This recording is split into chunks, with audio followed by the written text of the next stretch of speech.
سلامونه مینه او احترامات مې ومنئ. هیله ده چې تاسې ټول به روغ و جوړ یاستئ. صحت سمسوري مو تاسې ته یو ځل بیا په هڅه ویبپاڼه کې د یو بل نوي کتاب سره حاضر شوی یم. دا کتاب زما داغستان نومیږي چې د تکړه لیکوال رسول حمزه توپ په قلم لیکل شوی دی. پښتو ژبې ته عزیز خان ملیزي او زاهد بنیری ژباړلی دی. د دې کتاب په اړه ویل کېږي چې دا کتاب چې دی کټ مټ د رسول حمزه توپ په شان دی چې خپله یې لیکوال دی. ځینو ورځپاڼو دا کتاب د ژوند سریزه بللې ده. په دې کتاب کې چې زما داغستان نومیږي، د ژوند، وطن، د ولس او مینې بلها خوږې خبرې او کیسې لیکل شوي دي او په داسې تراشل شوو الفاظو کې رانغاړل شوي چې که واورېده ډېر زیات خوند به درکړي. یعنې د دې کتاب په اړه باندې چې زه هر څومره په پیل کې وغږېږم کمه به ځکه دا چې په دې کتاب کې څه دي راځئ نو دغه د کتاب توري ستاسې تر غوږونو در رسوم. هیله ده چې دا کتاب را سره تر پایه واورئ. راځئ نو چې په دې کتاب کې څه دي زه سمسور یې در اوروم، تاسې به راته غوږ دی او تر پایه به مې ملګرتیا کوئ. د لوی او مهربان خدای په ستره نامه. یو څو خبرې د ژباړونکو لخوا. ښاغلیو لوستونکو او د کتاب مینوالو، د خدای شکر او ډیره د خوښۍ خبره ده چې نن د رسول حمزه توپ دا کتاب زما داغستان ستاسو لاسونو ته راورسېده. هیله ده چې ستاسو ادبي تنده به پرې سړه شي او ستاسو ذاتي کتابتون به لا ښکلی او پراخه کړي. څنګه چې تاسو د کتاب پاڼې اړوئ دغه شان به ورو ورو د کتاب د لیکوال او د هغه سره د غوټه شویو بلا سوالونو جوابونه په خپله ومومئ. البته د لیکوال لنډه پیژندګلوي په دې ډول ده: نوم رسول، د پلار نوم یې حمزه، د پخواني شوروي اتحاد د داغستان ولایت د سیدا کلي اوسیدونکی او په خټه آوار دی. په 1993 میلادي کال کې زیږېدلی دی. په خپله هم شاعر دی او پلار یې حمزه هم د خپل وخت نوموړی شاعر و. د رسول بلا شعري ټولګې له چاپه راوتلي دي او په نثر کې دا لومړی کتاب دی. د لینن جایزه یې ګټلې او د داغستان د ولسي شاعر خطاب ورته ورکړی شوی دی. رسول د نړۍ د بلا هیوادونو پراخه سفرونه کړي دي. د کورنۍ او عالمي ادب، ثقافت، سیاست، هنر او فلسفې ژوره مطالعه لري. په خپل کور، کلی، قام، ژبه، دود، دستور، خاوره، ولس ډېر مین دی. خپله ټولنه، خپلې کوڅې، حجرې، دشتې او بیدیاګانې لوستلي دي. د عالمي کوڅو پراخه مشاهده لري او چې څه یې لیدلي دي ډېر په هنر او چټکۍ د خپل قام ژبې ته سپارلي دي. هیله ده چې دا کتاب به د پښتو ژبې په ادبي بڼ کې ښه اضافه او د پښتو ژبې مینوالو ته ښکلې او په زړه پورې ډالۍ وګرځي. د روس یوې لویې ورځپاڼې دا کتاب د ژوند سریزه بللی.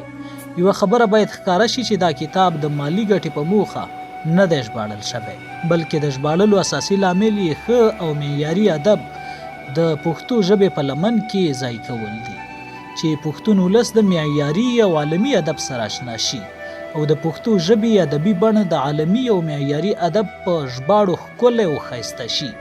موږ ټول په دې پوه یو چې په انګریزي، روسي، فرانسوي او د نړۍ په نورو پرمختللو ژبو کې په ادبیاتو، سماجیاتو، معاشیاتو، هنر، ساینس، فلسفه او په نورو علومو ډېر کار شوی دی. پښتو ژبه لا په خپله لمن کې دغه غمینه لري او له دغه ژبو سره ناشنایي پښتانه د علم دغه رڼاګانو ته نه پرېږدي. د دې کتاب لیکوال ښاغلی رسول حمزه توپ په یوه ځای کې لیکلي چې ژباړو د نړۍ د قامونو ترمنځ د ګونګیتوب، کونتیا او شمکورتیا ستونزې قابو کړي دي. خبره یې سمه ده، کله چې دوه انسانان له یو بل سره کینی او د یو بل په ژبه نه پوهیږي نو دواړه چاړاګان هم دي، ړانده هم دي او کاڼه هم دي. خو کله دواړو ترمنځ یو ژباړن کینی نو خبره به پوټه شي. نو پکار ده چې پښتانه عالمان د عالمي ادب، ساینس، فلسفي او نورو علومو د کتابونو پښتو ژبې ته پراخه ژباړې وکړي چې د پښتو ژبې علمي لمن پرې پراخه شي. پښتون ولس د پرمختللو علومو د رڼاګانو سره اشنا شي او زموږ ترمنځ د ګونګیتوب او شمکورتیا څادرې څیرې شي. د دې کتاب ژباړل په دغه لړ کې د خپل وس په مقدار یو کوچنی ګام دی. متل دی چې څومره خرګي وي هغومره یې بارګي وي. موږ غواړو چې پښتانه د نورو قامونو، ټولنو او د هغو د ادب سره اشنا شي، زړه پرې ښه کړي او ګټه ترې واخلي. دا کتاب د پښتون ولس د یوه داسې قام سره اشنا کوي چې خوی بوی، کړه وړه، ژوند ژواک او دود دستوري پښتني ټولنې ته ورته والی لري. کورونه او کلي د پښتنو د کورونو او کلو په شان او موسم، فضا او جغرافیه د پښتونخوا وطن د جغرافیه په شان ده. ادب او ښه ادب مدام د خپل وخت او د دور ترجمان او د خپل ټولنې هنداره وي. دا کتاب هم د خپل وخت او ټولنې زبردست ترجمانی کوي او پښتو ژبې ته د ژباړلو لویه موخه یې همدا ده چې پښتون ولس د هغه دور سره اشنا شي او هغه دور او ټولنې ته په خپله سترګه په بدله سترګه وګوري. زموږ عمومي شمکورتیا او هر څیز، هرې پیښې، وخت او ټولنې ته د نورو خلکو او قامونو د ښېګړو په تناظر کې او د هغیو په سترګو کتلو زموږ په کچکول کې بې له زیانه نور هیڅ نه دی غورځولی او زموږ د دغه عادت له کبله پښتون ملت مدام د پردۍ ښېګړې په ژرنده دل شوی دی. د کتاب د ژباړلو پر مهال دې خبرې ته لوی پام شوی دی چې د کتاب اصل روح یعنی د کتاب اسلوب ته زیان ونه رسی، خو باید یوه خبره په پام کې ونیول شي چې دا کتاب په اوار ژبه کې لیکل شوی دی او خدای زده چې له اوار ژبې نه وروستو دا څومره ژبو ته ژباړل شوی دی. او دا فطري خبره ده چې کتاب د یوې ژبې نه بلې او د هغې نه بلې ژبې ته وژباړل شي نو څه ناڅه بدلون به پکې خامخا پیدا کیږي. دا کتاب د ژباړې نه ژباړل شوی دی. هڅه مو کړې ده چې د ژباړې ژبه دې روانه، ساده او اسانه وي، خو بیا هم د ژباړې څه تقاضا او مجبورۍ وي. کیدای شي چې اوس هم په ژباړه کې ډېرې نیمګړتیاوې موجودې وي. د څه جملو د پړسوب راته هم احساس دی، خو په هر حال په ژباړه کې د هر ډول نیمګړتیاو پړه پر خپله غاړه اخلو. زموږ لا علمي وګڼئ. خدای دې وکړي چې کتاب ستاسو په ادبي ذوق پوره وخیږي او لاس په دعایو چې په خدای دې په پښتنه ټولنه کې د کتاب سره د خلکو عمومي مینه پیدا کړي. د یو چاپلاس پر وینا ده چې نوې جامې ما غوندئ خو نوی کتاب ضرور ولولئ، ولې چې کتاب د لیکوال د 130 کلونو د تجربو نچوړ وي او تاسو په یوه معمولي بیه د هغو د 130 کلونو تجربه ولوستلی شئ. او د عربي ژبې د یو متل مفهوم څه داسې دی چې هر هغه څوک چې تر 3 ورځو څه لیک لوست ونه کړي هغه په جاهلانو کې شمار دی. له بده مرغه زموږ په ټولنه کې په عمومي توګه د کتاب سره خلک ډېر علاقه نه لري او له همدغه کبله په ټولنه کې یوه تشه پیدا شوې ده چې په پایله کې په تېرو څو لسیزو کې دغه تش کنډر ته پردی ثقافت بلکې یو ثقافتي جبر راننوتی دی. یو داسې سپین سترګی ثقافت چې موږ ورسره اشنا هم نه یو، خو زموږ په خپل کور کې زموږ خپل ثقافت ته کډه په سر ایښودې ده. موږ یې په خپل ثقافت، دود، دستور، کړو وړو او ژوند او ژواک بې باوره کړي یو. د دغه علمي خلا او ثقافتي جبر تروو ترخو میوو د څو لسیزو راهیسې د کوزي او برې پښتونخوا د ولس د خولې خوند پیکه کړی دی. ښه کتابونه په ټولنه کې اعتدال او د یو او بل د برداشت کولو قوت او توان پیدا کوي. ښه ادب او کتاب موږ د نړۍ د نورو خلکو او قامونو سره اشنا کوي چې ژبه به یې زموږ د ژبې نه بیلوي، مذهب عقیده به یې زموږ د مذهبي عقیدې نه جدا وي، دود دستور او کړه وړه به یې زموږ په شان نه وي، تاریخ، کلتور او اقدار به یې زموږ نه بیل وي. خو د دې باوجود ښه کتابونه موږ له دې اصولو سره اشنا کوي چې په خپله د خپلې عقیدې، دود دستور، هڅوب، نظریات او فکر سره ژوند وکړه او بل د هغه د عقیدې، نظریې، فکر او د هغه د دود دستور سره قبول کړه او ژوند ته یې پرېږده. د دې کتاب په تورو کرښو کې او د کرښو په شا څه پراته دي. په دې بحث کول د کتاب د مینوالو سره زیاتی او د هغوی په کتاب پوهنه شک کول دي. دا خبره به ښاغلو لوستونکو ته پرېږدو چې هغوی د کتاب کرښو او د کرښو په شا پرتو شیانو ته له کوم کنډه وګوري. په درناوي زاهد بونیری، بونیر پښتونخوا، عزیز خان ملیزی، دیر پښتونخوا. سریزه د داغستان د غرونو پر اسا منځ کې په یو لوی میدان کې د صدا په نوم د اوار خلکو یو کلی پروت دی. په دې کلي کې یو کور دی چې ظاهري جوړښت یې د کلي د نورو کورونو نه څه جدا نه دی. هم هغه هواره کوټه په کوټه د بره د کاڼي میچن او هم د نورو کورونو د تنبو غوندې تنبو یو وړوکی شان غول. خو له دې وړوکې غوندې داغستاني کوره د شاعرۍ دنیا ته 2 نومونو ځان ښکاره کړو چې پکې لومړی نوم د ولسي شاعر حمزه صداسا او دویم د ولسي شاعر رسول حمزه توب دی. دا څه د تعجب خبره نه ده چې د یوه بوډا شاعر په کاله کې د رالوی شوي زلمي د شاعرۍ سره مینه پیدا شوه او په خپله هم د شعر ویل پیل کړل. خو د شاعر دا زوی چې شاعر شو نو د شهرت انګازې د خپل پلار د شهرت له پولو نه ډېرې وړاندې وغځېدې. بوډا حمزه د خپل ژوند تر ټولو اوږد سفر د خپل کلي نه تر مسکو کړی و. خو رسول حمزه توب د کثیر القومي سویت ثقافت د ثقافتي سفیر په حیث د نږدې نړۍ هر ملک ته سفرونه کړي دي. د رسول ژوند په ظاهره څه ځانګړي خصوصیات نه لري. په 1923 میلادي کال کې د داغستان په سیدا کلي کې وزیږېده او د ارانین په ثانوي ښوونځي کې زده کړې وکړې او بیا یې د بویناکس د معلمۍ په اوار لیسه کې د معلمۍ درسونه ولوستل او استاد شو. په اوار تهیټر او د خپل جمهوریې په یوه ورځپاڼه کې دندې ترسره کړې. د نظمونو لومړی ټولګی په کال 1920 دا تاریخ د کتابت غلطي ښکاري. ژباړن کې له چاپه راووتله. د رسول تخلیقي ستوری هله وځلېده کله چې د مسکو ادبي ادارې ته لاړ. دغه ځای نه یوازې دا چې لوی لوی شاعران د هغه استادانو بلکې ورسره یې د بلا هنري خلکو سره آشنایي هم جوړه شوه.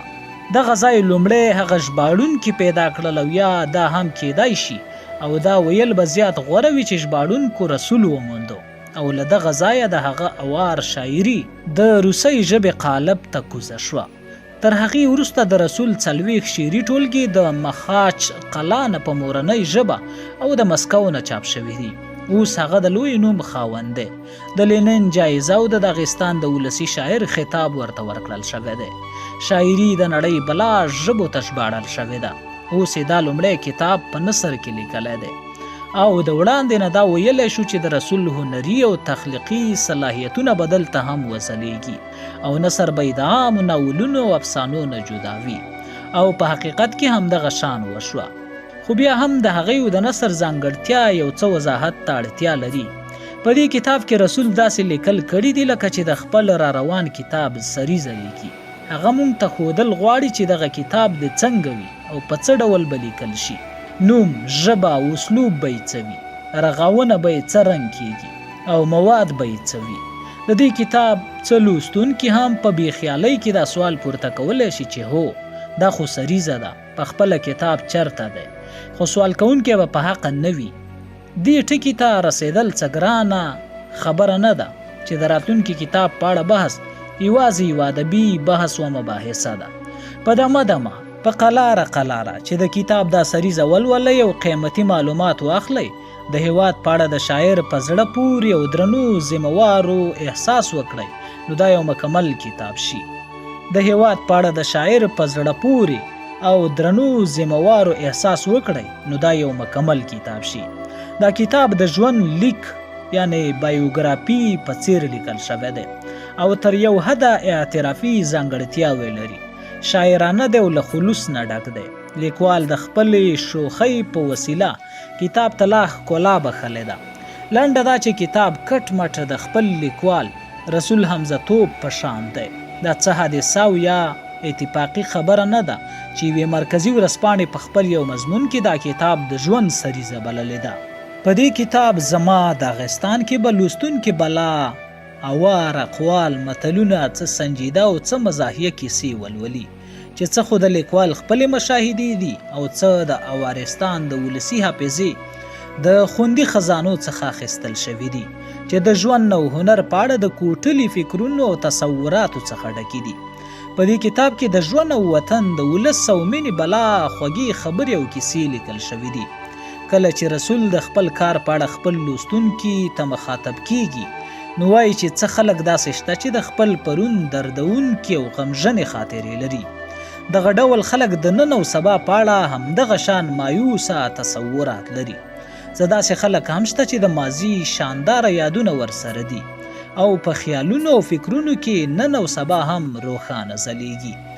دریم قسم خلک هغه دي چې د ماضي خوږې او ترخې دواړه خاطرې لري.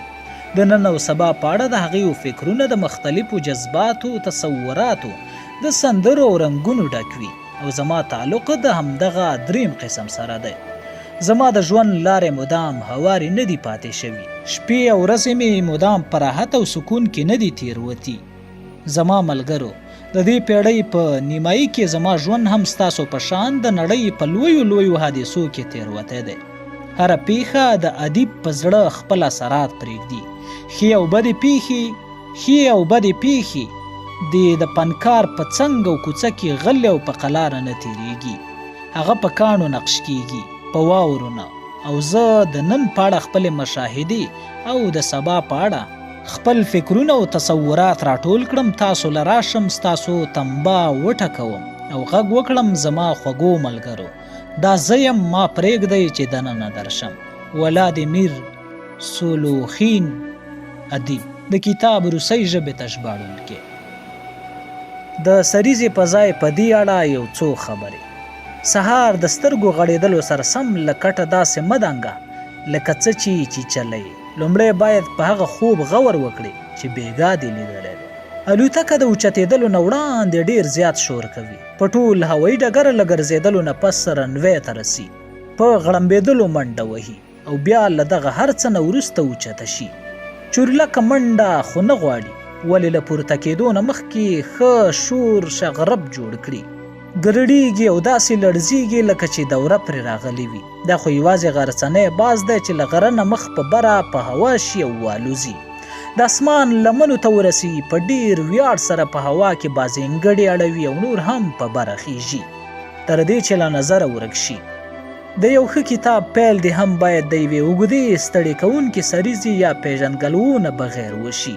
که تاسو چرې د یو سنډا ښکر هغه وخت ونه نیولی شئ کله چې هغه د ټوپ وهلو په وخت ستا په خوا کې تیریږي، نو بیا یې د لکۍ نه نیول عبث خواري ده. فرض کړه یوه سندرغاړي خپل پاندور د داغستان یو قسم مشهوره سازینا نیولی دی. زه خبر یم چې د هغې سازینې اواز ډېر زیات زړه راښکونکی دی، خو د سندرې نه وړاندې سندرغاړی د پاندور په تارونو بې مقصده ګوتې ولې وهي؟ دا سوال د هغه تقریر په لړ کې هم کیدای شي کوم چې د ټنګ ټکور د یوه پروګرام د پیل نه وړاندې څوک. دا پوښتنه هم راولاړېږي چې څوک دې د ډرامې له شروع کېدلو نه مخکې تقریر ته ولې پاڅي؟ دا به څنګه ښکاري چې یو هلک د خپلې ممکنه خسرګنۍ کره لاړ شي او خسرګنۍ د میلمستیا په ځای هغه ته نصیحتونه پیل کړي. یو وارې د شامل مریدانو په یو بل د خپلې تورزنۍ رعبونه اچول او هر یو د هغه پولادونو صفتونه کول چې تورې ترې جوړې شوې وې او د قرآن مجید د هغه مقدسو آیاتونو یادونه یې کوله چې په تورو یې لیکل شوي وو. په مریدانو کې د شامل یو خلیفه حاجي مراد هم ناستو. هغه وویل د ګور چینار د سیوري لاندې ناست دا تاسو په کوم بحث کې اخته یئ؟ سبا سهار چې به کومه جګړه کیږي ستاسو نرتوب به پکې په خپله ښکاره شي. او ها زما په کوهستاني وطن کې دا دستور نشته چې داس خاوند د کور د درشلې نه پاس پور شي تر څو چې هغه د کلي نه بهر نه وي وتلی. داس جلبې نیولی پیاده روان وي. کیدای شي د دې کار تر شا لامل دا وي چې پاس د سپرېدلو نه آګاه هغه یو وار بیا سوچ کوي چې د هغه نه وروسته څه پاتې کیږي او وړاندې به ورته څه مخه پیښیږي. دی که هر څومره په تادۍ کې ولې نه وي خو د کلي په کوڅو کې په همدغه سوچ کې ډوب جلب نیولی په ورو ورو روان وي تر دې چې د کلي سر ته ورسي یو ټوپ ووهي او د اس په ملا داسې کیني چې ته به وایې په رکاب یې هم په ښه نه ولګېدلې. اس له پونده ورکړي او لاړ شي. په پورته کېدونکو دوړو کې له سترګو پناه شي.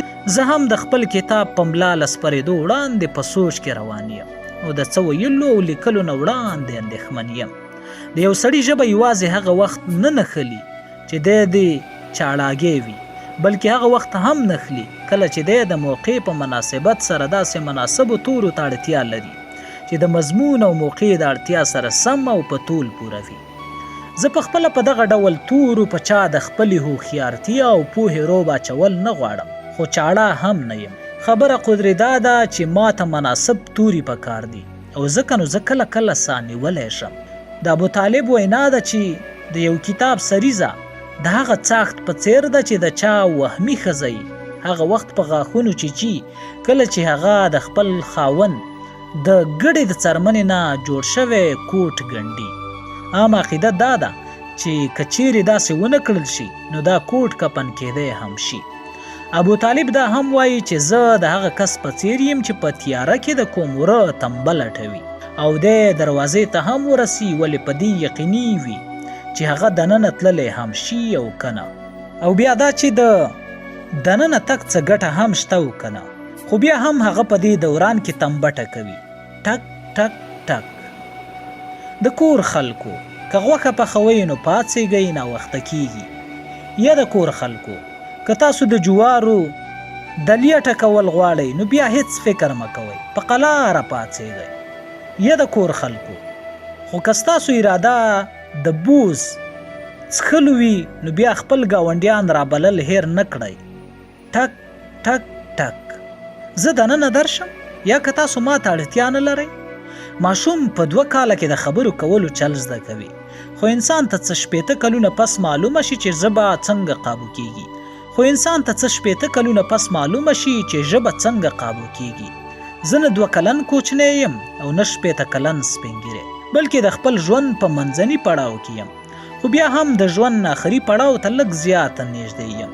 نو فکر کوم چې کوم داسې ټکی چې لا زما د خولې نه تر اوسه نه دی وتلی زما په نیز له هغو ټولو تورو نه زیات ارزښت لري کوم چې لا تر دې دمه ما ویلي یا لیکلي دي. هغه کتاب چې لیکلی مې لا نه دی د خپلو ټولو کتابونو راته زیات ګران او غوره دی.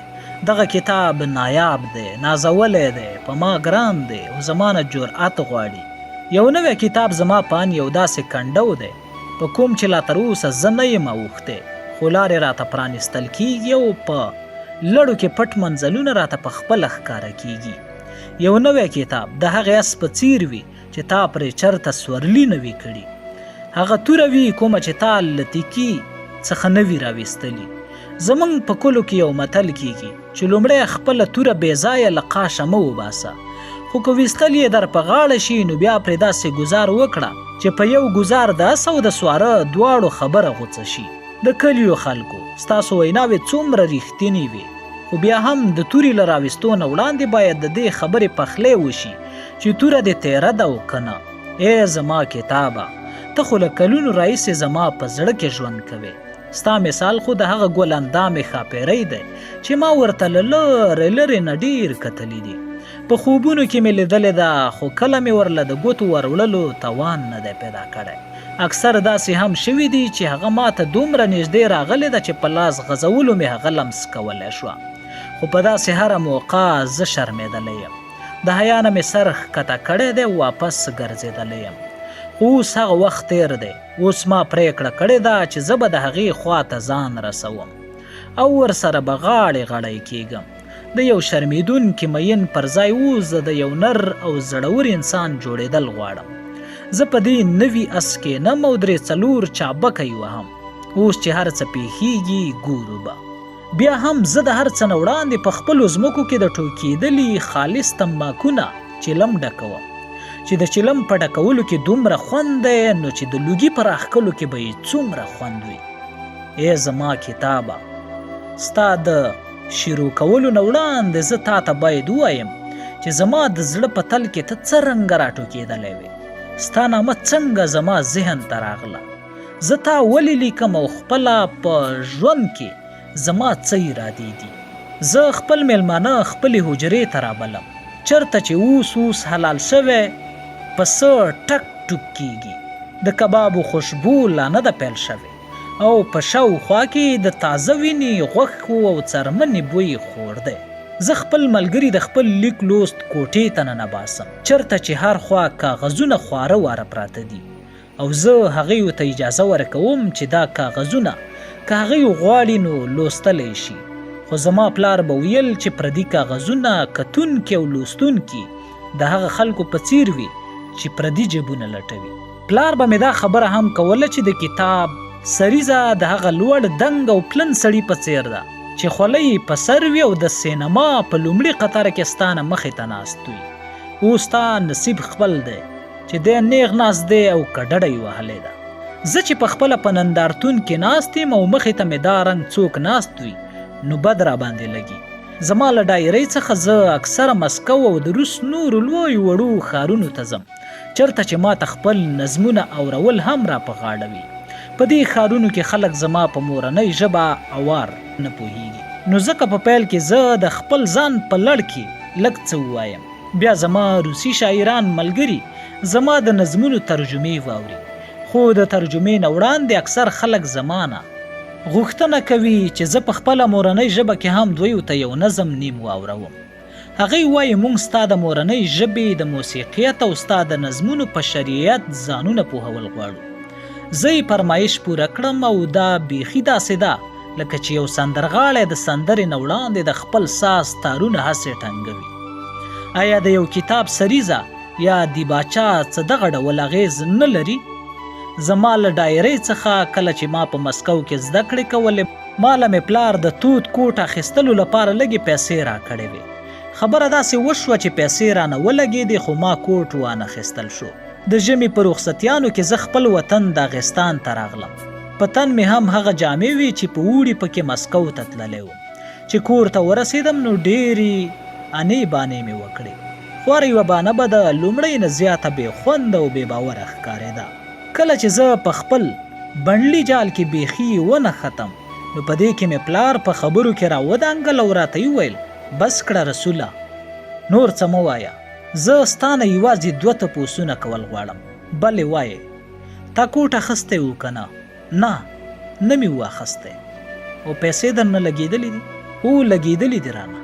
نو خبره صفا شوه که نه؟ که خبره په 2 ټکو کې کېدای شي نو د دومره لفظونو ضایع کولو او کیسې اوږدولو څه اړتیا ده؟ هو ما د خپل پلار نه همدا خبره زده کړې ده، خو بیا هم ماشوم د زیږېدلو سره سم خبرې نه سپړي، د پوره خبرو سپړېدو نه مخکې هسې غورېږي. او همدغه وجه ده چې کله هغه له ډېر تکلیف نه ژاړي نو خپله مور یې پرې هم نه پوهیږي چې اصل تکلیف ورته څه دی. آیا د یو شاعر روح هم د یو ماشوم په رنګ نه وي؟ پلار به مې ویل چې کله د غره نه د ګډو یوه رمه کلي ته بیرته را روانه وي نو په دغه رمه کې چې لومړی کوم څیز ښکاري هغه ښکر وي، کوم چې مدام له دویو په وړاندې روان وي. بیا څاروي ښکاره شي او وروسته بیا ټول کنډک مخې ته راشي. که د یو جنج یا جنازې انتظار وي نو اول استازی په نظر راشي. که په کوم غریز کلي کې د استازي انتظار وي نو اول دوړه ښکاره شي او وروسته چیرته پاس سور استازی. کله چې ښکاري د ښکار نه بیرته را روان وي نو لومړی سپی ښکاره شي، کوم چې ترېنه وړاندې را روان وي. لمنلیکونه یعنې حوالې. اول د قفقاز په سیمو کې یو مشهور لرغونی اساس. دویم شامل 1993 نه تر 1801 میلادي یو مشر و چا چې د ځایي جاګیردارانو او روسیزار پر ضد په داغستان کې د خپلو مریدانو سره وسلوال بغاوت کړی و. د امامت دعوه یې وکړه او د خپلې مشرۍ وړتیا او عسکري د وراندیشي ښکاره کړه. په 1859 میلادي کال خپل کلي ګونیف ته لاړ او تسلیم شو. تر څه مودې په ګالوګا ښار کې بندي و. په 1800 میلادي کال کې مکې ته لاړ او هملته په حق ورسېده. دریم د بشیر غوندې یو داغستاني مشرو. دا کتاب څه رنګ او چرته ولیکل شو؟ کوچني ماشومان هم لوی خوبونه ویني. په یوه زانګو لیکلي ټکي وسله سړی ټول عمر ګرځوي، خو د استعمال ضرورت یې چرته په عمر کې یو ځل نیم پیښیږي. کوم شعرونه چې ټول عمر زمزمه کیږي هغه یو ځل لیکل کیږي. د سپرلي موسم دی، د یو غریز کلي په کورونو یوه مرغۍ ګرځي، د یوه داسې ځای په لټون کې ده چې یوه شیبه پکې کیني او ساه واخلي. ناڅاپه د یوه کور په پراخه پلن او پاک بام باندې یوه میچن وویني، دغلته ورشي او آرام کوي چې د یوې ګلندامې پیغلې پرې نظر پرېوځي. هغه غلی راشي او مرغۍ ونیسي، کور ته یې کوزه کړي. مرغۍ ته محسوسه شي چې د کور لوی واړه په هغې مین دي، نو ځکه هغه په دغه کور کې دیره شي او د کور په یوه لوګي وهل شوي بش باندې په ټک وهل شوي نل پورې ځان له یوه جاله جوړه کړي. که زه خپل کتاب لا د دغه مرغۍ سره نسبت ورکړم نو څنګه به وي؟ څو وارې ما د خپلې شاعرۍ په اسمانونو کې د الوتلو پر وخت د نصر وادیو ته په ډېر اشتیاق سره کتلي دي او د یوه داسې مقام لټون مې کړی دی چېرته چې کوز شم او لږه ساه واخلم، خو نه، دا ویل به زیات مناسب وي چې زه هغه الوتکه یم کومه چې د ښکته کېدو لپاره هوایي ډګر ته رارسېدلې ده، خو موسم ښه نه دی او کنټرول ټاور ورته د کوزېدلو اجازه نه ورکوي. زه تاوېدل راتاوېدل پرېږدم او په یوه مخه روان شم چېرته چې ما له کوزېدل پکار و. هغه ځای اوس وروسته پاتې شو. څو ځله را سره همدغسې شوي دي، خو بیا مې فکر وکړو چې په یوه کلکه کاڼیزه ځمکه کوزېدل او کېناستل زما په برخه نشته، بلکې په لوړو ژورو تګ او تندکونه خوړل او وړاندې تګ زما مقدار دی. د خدای په دې څلور کونجه دنیا کې زه د نویو او ناشنا ځایونو د کتلو نه چرته وزګارېږم، خو زړه مې دی چې غواړي هر ساعت نوې نغمې وزېږوي. د هغه دهقان غوندې چې د خپل سر له پاسه تېرېدونکي وریځې یا د زاڼو مخروطي قطار ته یوه شیبه وګوري او بیا خپله یوه کلکه ونیسي او په خپل کار کې بوخ شي. زه هم غواړم چې خپل هغه نظم بشپړ کړم کوم چې رانه نیمګړی پاتې شوی دی. هو، ځکه هر څومره خپله شاعري د اسمان سره سیاله وګڼم، خو په حقیقت کې دا زما پټی دی چې په یوه څیرل خصمانه او خواري غواړي. لا تر دې دمه مې د نصر په میدان کې په سیر کې پوڼۍ هم نه درېښل.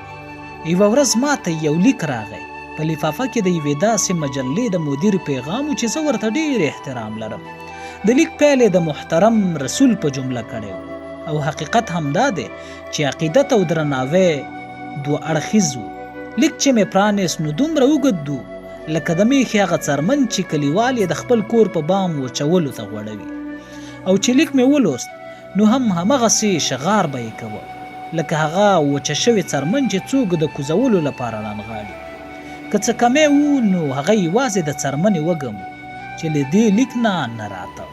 مدیر صاحب لیکلي چې مونږ پرېکړه کړې ده چې د مجلې په راتلونکو څو ګڼو کې د داغستان د سیمې په کامیابیو ښه اړخونو او روانو چارو باندې یو راپور چاپ کړو. زمون خواهش دی چې په دې کې د دغه سیمې د عامو خوارېکښو نارینه‌و او ښځینه وګړو کیسه وي. د دوی د زړه له تله کړیو هڅو د خپل وطن په هکله د هغوی د تمو او ارمانونو ذکر وي. پکې باید په دغه داغستان کې ستاسو د غریز وطن د روښانه سباون سره د دغه ځای د پیړیو لرغوني دود دستورو د یادونې سره پکې د دغه ځای په پیاوړي نن هم زیات زور واچول شي. زمون باور دی چې په دې موضوع ستانه زیات بل څوک ښه لیکل نشي کولی. پاتې شوه دا خبره چې دغه سکالو یعنې موضوع باید څرنګ مخکې بوتلل شي او د دې لپاره باید د وینا کوم اسلوب اختیار کړل شي. نو دغه پریکړه مونږ په تا پرېږدو. که افسانه لیکي، مضمون او که خاکه یا لنډې لیکنې، خو دا هر څه د دې د ټایپ رایټر په کچ د 9 پاڼو نه زیات نه وي. په کار ده چې په هر حال کې دا مونږ ته په 25 ورځو کې راورسي. مونږ ستا د مرستو په تمه یو او له وړاندې څخه دې مننه کوو. یو وخت و چې جنکۍ به د هغې له رضا پرته ودېدلې. هغوی ته به یوازې همدومره وویل شول چې ته مو د پلانکي زوی پلانکي ته ورکړی، پاتې ژوند به د هغه سره تېروي. خو په هغه زمانه کې هم چا دومره زړه نشو کولی چې د خپل زوی واده د هغه له مرضۍ پرته وکړي. خو خلک وایي چې د ګیدا تلي نومي کلي یو سړي داسې هم کړي وو. نه یم خبر، خو فکر کوم مدیر صاحب چېرته د همدغه کلي استوګن نه وي. هغه خو زما په حق له ټولې فیصلې کړي دي او زما نه هم دا تمه کوي چې زه د خپل قام او وطن ټوله کیسه په 19 پاڼو کې ولیکم او هغه هم په 25 ورځو کې. ما له غوسه راغله او د مدیر لیک مې له قهره لرې ګزار کړو. څو ورځې پس زما د کور ټلیفون په داسې زور او تکرار سره ګړنګېدل شروع کړل لکه چې دا ټلیفون نه بلکې هغه چرګه وي چې د هګۍ اچولو نه پس یې په بقلو شور جوړ کړی وي. ټلیفون د همدغه مجلې د مکتب نه شوی و. رسوله، ښې چارې، تا ته زموږ لیک در رسېدلی دی؟ هو را رسېدلی و. نو مضمون دې ولیکه او که نه؟ ګوره، تاسو ته خو زما مصروفیات معلوم دي. خبره دا ده چې د دغه مضمون د لیکلو لپاره مې وخت ونه ویستل شو. ګوره رسول جانه، مونږ تانې بانې مه کوه. زمونږ مجله د 10 لاکو په کچه خپریږي او په بهر نړۍ کې هم لوستل کیږي. که ته په رښتیا سره وزګار نه یې نو ستا خواله به څوک در ولیږو. ته یوازې همدومره وکړه چې هغه له څه خیال ورکړه، تفصیل ورته ووایه. پاتې نور ټول کار به هم هغه په خپله وکړي. د هغه په کار یو نظر واچوه. که څه ادلون بدلون پکې کول اړین وي هغه پکې وکړه، خپل لاسلیک ورته وکړه او بس. مونږ له یوازې ستا نامه هم ډیره ده. څوک چې په میلمه لیدلو نه خوشحالیږي په کار ده چې د هغه لاس پښې مات کړل شي، او د چا چې د میلمه په لیدلو په تندي کې ګونجې راځي نو خدای دې وکړي چې د هغه په ټبر کې د ښو مشورو ورکولو مشران پاتې نشي، او نه د هغه ویناو ته غوږ نیونکي کشران. زمونږ په سیمه کې خو میلمانه د خدای رحمت ګڼل کیږي، خو د خدای په خاطر ما له څوک صالحالوب مه رالیږه. په اور ژبه کې چې څوک دا ویل غواړي چې هر څه سم روان دي نو همدا متل کوي چې بالکل د صالحالوب د تنبورې په شان. زه د هغه له مرستې پرته هم خپل کار کولی شم. په دې به زما نه زیات ښه څوک پوهیږي چې زما ملا ګریږي نو نوکونه به په کوم ځای ښودل غواړي. د سلام کلام سره خبره ختمه شوه. ما له کاره 1 میاشت رخصت واخیست او خپل کلي صدا ته روان شو. دا صدا کلی دی، زما کلی، دا ویا کورونو کلی، دا ویا دودخانو لوګي د غریزي سیمې په شین اسمان ورو خوريږي. د ځمکې په توره لمن سپینو کورونو سرونه اوچت کړي دي. د کلي نه شاوخوا او کورونو مخې ته شنه پټي او ونډونه تر لرې غځېدلي دي. د کلي په شا د غرونو دیوال ولاړ دی چې خړې غونډۍ داسې بوڅې ولاړې دي لکه په یو لوی پلن بام چې ماشومان د واده نندارې ته راټول شوي وي. کلي ته له رسېدو وروسته مې د خپل پلار هغه لیک پرانست کوم چې هغه په لومړي ځل مسکو ته له تللو وروسته کور ته رالیږلی و. د بابا په لیکنو کې به سنجیدګي او مزاح داسې سره ګډ شوي وو چې په دواړو کې به توفیر کول ګران و. خیر د مسکو په لیدلو هغه پریشان شوی و او لیکلی و داسې ښکاري چې دلته په مسکو کې خلک په کورونو کې د اخلي پخلي لپاره نغري نه لري، ځکه چې ما خو نه څوک ښځه په څپیاکو تپلو ولیدله، نه مې د کورونه ختونکې هغه شان لوګی ولیده چې په شکل کې د ابوطالب د پاپاخ په شان وي. ما د کورونو په سرونه هغه ډبډبې هم ونه لیده چې موږ به پرې خپل د خاورو بامونه چاپي کوو. په بامونو مې د وښو دلۍ هم ونه لیدلې. پوښتنه دا ده چې که دلته څوک واښه نه وچوي نو بیا خپلو څارویو ته څه اچوي؟ ما یوه ښځه هم داسې ونه لیدله چې په سر یې د وښو پنډ رااخیستی خپل کور پله روانوي. ما دلته نه د شپېلۍ غږ واورېده او نه مې د تبلې. داسې ښکاري چې دلته خلک ودونه نه کوي او که کوي هم نو بیا یې په درز دروز سره نه کوي. د دې عجیبه ښار په سړکونو تر لرې ګرځم خو ما یوه ګډه یعنې میږه یا بزه یا وزه ونه لیدله. پوښتنه دا ده چې کله دلته د خلکو کره میلمانه راشي نو د هغې میلمستیا له دوی څه حلالوي او که ګډ پسه نه حلالوي نو بیا د خپل ګران میلمه میلمستیا په څه ډول کوي؟ نه، د ژوند ژواک دا بڼه مې خوښه نه شوه. زه بیرته کور ته درتلل غواړم، خپل کلي صدا ته ستنېدل غواړم چې خپله میرمن راته د اوږې ډک خوندور خطکالې د داغستان یو خوراک پاخه کړي چې په مړه ګیډه یې وخورم. زما پلار که د مسکو موازنه د خپل کلي سره کړې ده نو د هغه ځای په ژوند کې ورته نورې نیمګړتیاوې هم ښکارېدلې، خو که د مسکو په دیوالونو یې د څپیاکو په نه تپلو خپله حیرانتیا ښودلې نو بېشکه چې دا د هغه د شوخ طبیعت نښه ده. خو کله چې هغه دا خبره لیکي چې خپل کوچنی شان کلی د دې عظیم الشانه ښار نه زیات خوښ دی نو بیا هغه بیخي غرضي دی، ځکه چې هغه په خپل کلي صدا ډیر مینو او صدا یې د نړۍ په یو ښار هم نه بدلاوه. په ما ګران صدا کلیه، د دې پراخه او غځېدلې دنیا د سیل نه بیرته ستا غېږې ته راستون شوی یم. له هغه نړۍ نه چې زما پلار ته پکې ډېرې نیمګړتیاوې ښکارېدې. په ټوله نړۍ کې وګرځېدم، د بلا شیانو لیدو حیران کړی هم یم. په هر لور خور ور ښایست مې سترګې داسې برېښولي چې په یو څیز مې هم نظر نه دی ټینګ شوی. یو له بله ښایسته او عظیم الشانه منظرونه او ملالې څېرې مې له نظره تېروتې دي او هره شیبه مې دا پوخ یقین و چې سبا ته به له دې نه هم زیات ښایسته شیان وینم، ولې چې نړۍ په هر حال ډېره لویه او پراخه ده. د هندوستان د مندرونو، د مصر د احرامونو، د ایټالیا د محلونو، د پیرس د چمنونو، د سویس له غرونو نه بخښنه غواړم. د پولینډ، جاپان او د روما ملالو پیغلو ما وبخئ. ستاسو له ښایستونو نه ډیر زیات متاثره شوی یم. البته ستاسو په لیدلو مې زړه چرته هم بېواره نه دی درسېدلی، خو که چرته یوې شېبې له مې د نبض حرکت سیوا شوی هم دی، نو دومره نه چې مرۍ مې وچه شوي وي او یا چرته د یوې لحظې لپاره مې خپل هوش او حواس بایللي وي. خو کله چې د هسکو غرونو په رسا منځ کې پروت خپل د اویاو کورونو کلي صدا ته وګورم، نو ولې مې زړه بېواره درزیږي، هډوکې مې وتخنیږي، په سترګو مې تیاره شي، سر را باندې وچورلي لکه څه ډول تبې چې نیولی یم، او یا مې دومره شراب څښلی وي چې په خپل هوش کې نه یم. آیا د دې مطلب دا شو چې د داغستان د وړوکی شان کلی د وینس، د قاهرې او یا د کلکتې شان ښارونو نه زیات ښکلی دی؟ او یا هغه اوار ښځه چې د لرګو ګېډۍ په سر خپل کور ته روانه ده د اسکینډي نیویا د دنګو ملالو پیغلو نه زیاته ښکلې ده؟ صدا، زه چې ستا په پټو کې ګرځم او د سهار سړه پرخه زما ستړې ستومانه پښې وینځي، زه په ویاله کې نه بلکې په هغه ځای کې مخ لاس وینځم له کوم ځای نه چې دغه ویاله راځي. د خلکو وینا ده چې تږی شي نو په هغه ځای کې اوبه څښه چرته چې چینه له ځمکې نه راوځي، او خلک دا خبره هم کوي او زما پلار به هم دا خبره کوله چې د انسان سر دی باید په دوو موقعو ټیټ شي، کله چې هغه د چینې په یخو اوبو را پریوځي او خپله تنده ماتوي، او یا هغه وخت چې په یو بوټي کې غوړېدلی ګل شوکوي. صدا، ته زما د ژوند چینه یې، په تا راښکته کیږم او په ښایستونو دې خپله تنده سړوم.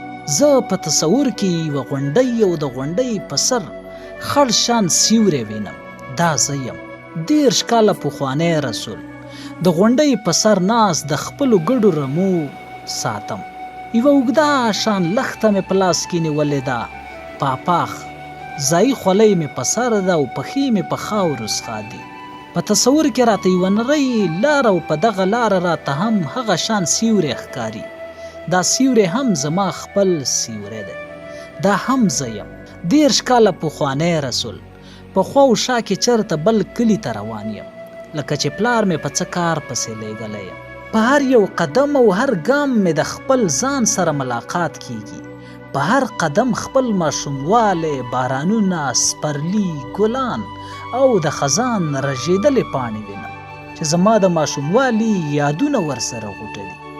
زه جامې وباسم او د پاکو رڼو اوبو د چړ لاندې ودرېږم، د غره له سره راتویېدونکې د اوبو څادر په لساته ځای تقسیم شي، بیا یو ځای شي، بیا لساته ځای شي او بیا یو ځای شي، ابشار ترې جوړ شي او خپل ټوله سرمایه زما په مټو اوږو او سر را نسکوره کړي.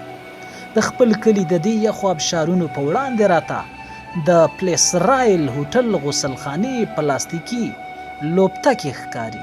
د دې اوبو نه د غرونو په رسا منځ کې یو لوی ډنډ جوړ شوی دی، اوبه یې د ورځې ښې تودې شي. د خپل وطن د دې غرایزې غسلخانې په وړاندې راته د لندن د میټروپول هوټل د لامبلو شین خانک هغه کوچنی شان لاسلونې ښکاري چې مخ لاس پکې وینځل کیږي.